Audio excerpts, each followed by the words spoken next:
గుర్తుకు వచ్చేవారు సీతారాముడు, పితృవాక్య పరిపాలకుడైన రాముడు. భర్త అడుగుజాడుల్లో నడుస్తూ వనవాసానికి వెళ్ళి మహిళా లోకానికి ఆదర్శంగా నిలిచే మహాపతివ్రత సీతామాత. అన్నపై అమిత ప్రేమతో రాజ్యాన్ని సుఖాలను వదిలి అన్నకు తోడుగా నిలిచిన లక్ష్మణుడు. చూసి రమ్మంటే కాల్చి వచ్చి సీతామాత జాడ తెలిపి అన్నకు తోడుగా సీతామాత జాడ తెలిపి స్వామి భక్తిని ప్రదర్శించిన హనుమ. స్నేహానికి ప్రతిరూపంగా నిలిచిన సుగ్రీవుడు. ఇలా ఎన్నెన్నో పాత్రలు.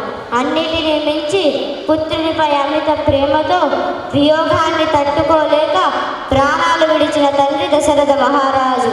ఇలా అత్యద్భుత పాత్రల సమూహారం వాల్మీకి సంపూర్ణ రామాయణం. ఈరోజు మా 7, 8, 9వ తరగతి సోదరులు ప్రదర్శించబోయే రామాయణాన్ని చూసి ఆనందం పొందాలంటే చప్పట్లతో స్వాగతం పలకాల్సిందే. నుంచి పట్టాభిషేకం ప్రతి సన్నివేశాన్ని మీ ముందుంచబోతున్నారు చిన్నారులు. వారికి అందరికీ ఒకసారి గట్టిగా చప్పట్లతో ఆహ్వానించాలండి.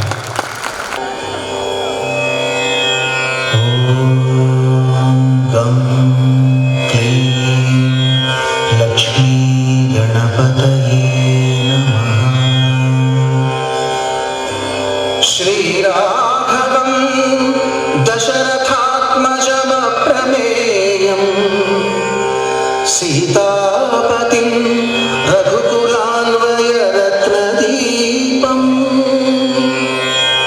ఆజానుబాహుం అరవిందదళాయతాక్షం రామం నిశాచర వినాశకరం నమామి.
కాబట్టి అటువంటి అద్భుతమైన రామాయణాన్ని ఈరోజు ఈ చిన్నారులు ప్రదర్శించిన తీరు అమోఘం, అద్భుతం, అసీం, లిమిట్లెస్ అంటాం కదా.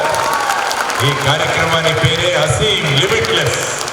ఆ విధమైన అద్భుతమైన ప్రదర్శన చిన్నారులు చాలా చక్కగా చేశారు. ఒక్కొక్క క్యారెక్టర్ ఏదైతే ఉందో దానికి ఎలా శ్యామ్ గారు సెలెక్ట్ చేస్తారో నాకు తెలియదు, కానీ అద్భుతమైన సెలెక్షన్ చేస్తారు ఆయన ఎప్పుడు కూడా. అంటే రామాయణంలో చిన్నప్పుడు రాముడు అలా ఉండేవాడా, యుక్త వయసులో వచ్చిన తర్వాత రాముడు ఇలా ఉండేవాడా, వనవాసానికి వెళ్ళిన రాముడు అలాగే ఉండాలని ఒకసారి ఆలోచించుకుంటే వాళ్ళ రూపాలు మనకి ఇక్కడ కనిపిస్తాయి. అది ఆయన గొప్పతనం, శ్యామ్ గారు వాళ్ళ టీం.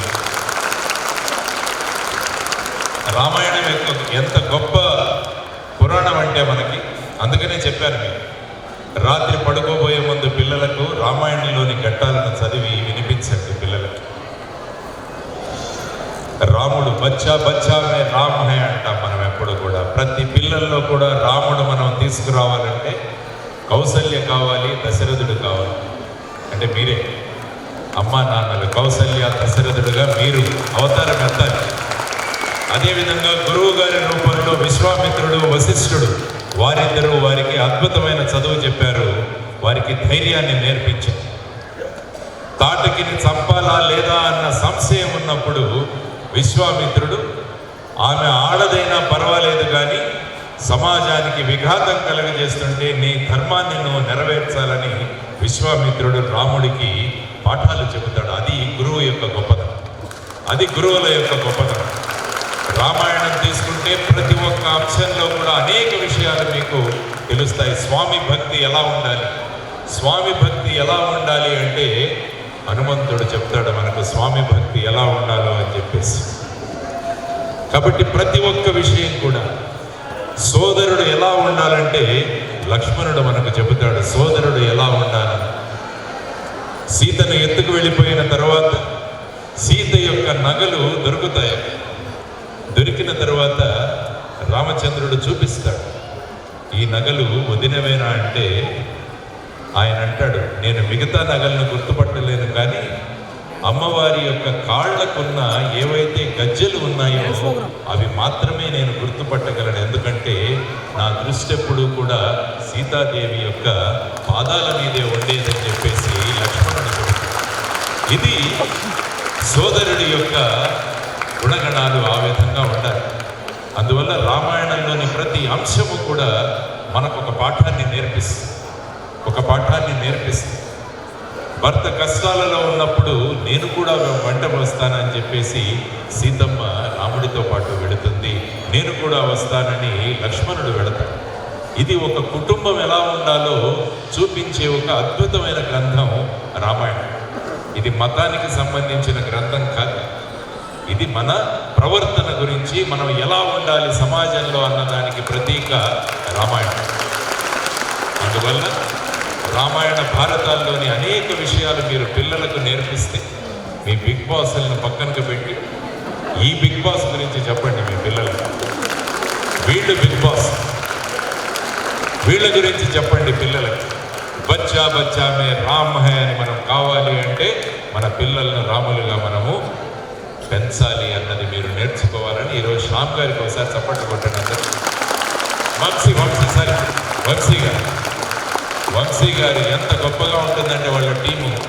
నేను అక్కడ చూశాను, షాద్ నగర్ శ్రీనివాస కళ్యాణాన్ని అద్భుతంగా చూపించారు వంశీ గారి టీం. తర్వాత ఈరోజు రామాయణం, ఆయన ఏ విషయం తీసుకున్నా కూడా చాలా చక్కగా వివరిస్తారు. కాబట్టి మరి ఒకసారి ముఖ్యంగా వెంకటేశ్వరరావు గారికి నేను అభినందనలు తెలియజేశాను. ఎందుకంటే ప్రతి స్కూల్ ప్రోగ్రాంలో కూడా ఇటువంటి మనం నేర్చుకోవాల్సిన పలు అంశాలను ఈ చిన్నారుల ద్వారా చూపిస్తాం. కాబట్టి ఈ చిన్నారులు రాముడుగా వేసిన ఈ అమ్మాయి వెళ్ళి రామాయణం చదువుతుంది, లక్ష్మణుడుగా వేసిన ఈ అమ్మాయి రామాయణం చదువుతుంది, హనుమంతుడిగా వేసిన ఈ అమ్మాయి రామాయణం చదువుతుంది, సీతగా వేసిన వీళ్ళందరూ కూడా రామాయణం చదువుతారు. కాబట్టి మనం ఎవరిని పరిచయం చేస్తున్నాము అన్నది చాలా ముఖ్యం పిల్లలు. మీరు రామాయణంలో రాముడిని పరిచయం చేస్తే రాముడి గురించి మాట్లాడతారు, శ్రీనివాస రామానుజన్ గురించి మీరు పరిచయం చేస్తే శ్రీనివాస రామానుజన్ గురించి చదువుతారు. గొప్ప వ్యక్తులను పరిచయం చేయండి పిల్లలకి, వాళ్ళు వాళ్ళ గురించి తెలుసుకుంటారు. సినిమా నటులు వీళ్ళని పరిచయం చేయాల్సిన అవసరం లేదు మనకి. అది కేవలం వినోదం మాత్రమే. చూపించాల్సింది, మనం పరిచయం చేయాల్సింది ఇటువంటి వ్యక్తులను అని ఈ నాటకం ద్వారా, ఈ యొక్క అద్భుతమైన ప్రదర్శన ద్వారా మనం అందరం కూడా తెలుసుకోవాలని మరి ఒకసారి వంశీ గారికి, వారి బృందానికి, మా వెంకటేశ్వరరావు గారికి, వారి స్టాఫ్కి అద్భుతంగా నటించారు ఈ పిల్లలందరూ కూడా. వాళ్ళందరికీ కూడా బ్రహ్మాండంగా అందరూ నిలబడి స్టాండింగ్ ఓవేషన్ ఇవ్వాలి. వీళ్ళందరూ నిలబడి వీళ్ళకి చప్పట్లు కొట్టాలి. అది మనం ఈరోజు చేయాల్సిన అద్భుతమైన విషయం. రామో విగ్రహవాన్ ధర్మ, రాముడు ధర్మానికి ఒక ప్రతీక. కాబట్టి మన పిల్లల్ని కూడా ఆ విధంగా పెంచాలన్న పాఠాన్ని ఈరోజు మనమంతా నేర్చుకుందామని ఇటువంటి అద్భుతమైన ఘట్టాన్ని చూపించిన వంశీ గారికి మరి ఒకసారి అభినందనలు తెలియజేస్తున్నాను. ధన్యవాదాలు. జై హింద్, భారత్ మాతాకి జై, జై Sriram. Thank you very much sir, thank you very much. అవి చూస్తే